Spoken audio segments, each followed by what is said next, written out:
बहुत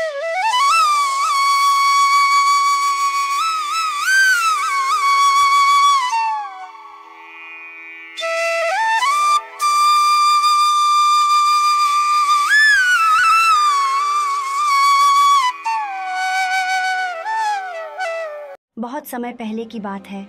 एक छोटे से गांव में रामलाल नाम का एक गरीब किसान रहता था। वह दिन रात कड़ी मेहनत करता, लेकिन फिर भी उसके खेत में उतनी फसल नहीं होती कि वह अपने परिवार का पेट भर सके। उसकी पत्नी सरिता और 2 बच्चे भूख से तड़पते रहते।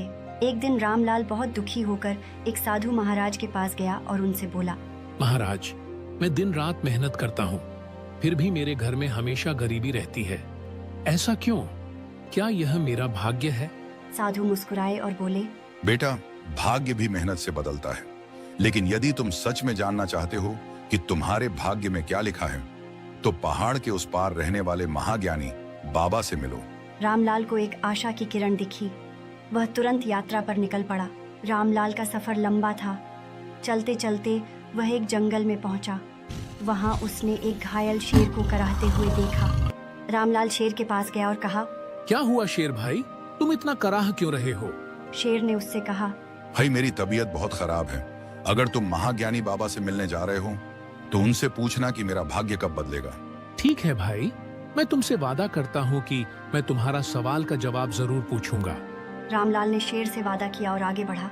थोड़ी दूर चलने के बाद उसे एक सुंदर हवेली दिखी, लेकिन उसमें रहने वाली राजकुमारी बहुत उदास लग रही थी।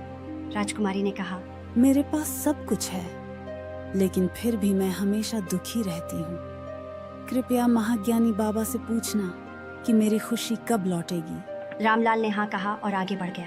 फिर वह एक नदी के किनारे पहुंचा, जहाँ एक विशाल आम का पेड़ था। पेड़ बहुत कमजोर लग रहा था। पेड़ ने कहा, अरे भाई, कहाँ जा रहे हो? भाई, मैं तो पहाड़ के उस पार बाबा से मिलने जा रहा हूँ। मैं बूढ़ा हो गया हूँ, मेरे फल अब पहले जैसे नहीं आते। महाज्ञानी बाबा से पूछना कि मेरी सेहत कब ठीक होगी। ठीक है भाई, मैं तुमसे वादा करता हूँ कि मैं तुम्हारा सवाल का जवाब जरूर पूछूंगा। रामलाल ने पेड़ को भी वादा किया और आगे बढ़ गया। कई दिनों की यात्रा के बाद रामलाल आखिरकार महाज्ञानी बाबा के पास पहुंचा। बाबा एक गहरी साधना में बैठे थे। रामलाल ने उन्हें सारी बातें बताईं। बाबा मुस्कुराए और बोले, शेर की बीमारी का कारण उसके पेट में एक कीमती हीरा है। अगर कोई निकाल ले तो वह स्वस्थ हो जाएगा। राजकुमारी का दुख इस वजह से है कि उसे सच्चे प्रेम की तलाश है। जब वह किसी मेहनती और ईमानदार व्यक्ति से विवाह करेगी, तभी उसकी खुशी लौटेगी। आम के पेड़ की जड़ों में सोने का एक घड़ा दबा है।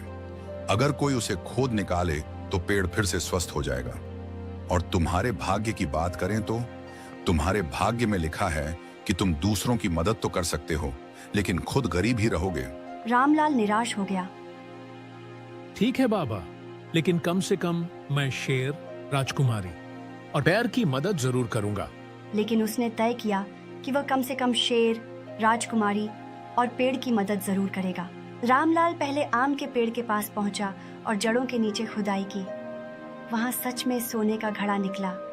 पेड़ हरा भरा हो गया और पैर ने कहा, मित्र, यह सोना तुम्हारा है, इसे ले जाओ। रामलाल ने सोने से भरे मटके को लिया और आगे बढ़ गया। फिर वह राजकुमारी के महल पहुंचा और उसे बाबा की बात बताई। राजकुमारी ने सोचा, रामलाल, तुम बहुत ईमानदार और परिश्रमी हो। क्यों ना मैं तुमसे शादी कर लूं?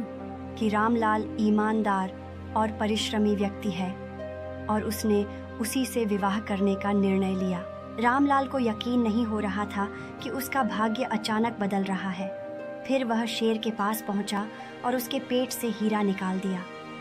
शेर स्वस्थ हो गया और उसने रामलाल से कहा, रामलाल, ये हीरा बहुत कीमती है, इसे बेचकर तुम बहुत अमीर बन जाओगे। अब रामलाल के पास सोने का घड़ा, कीमती हीरा और राजकुमारी के साथ एक नया जीवन था।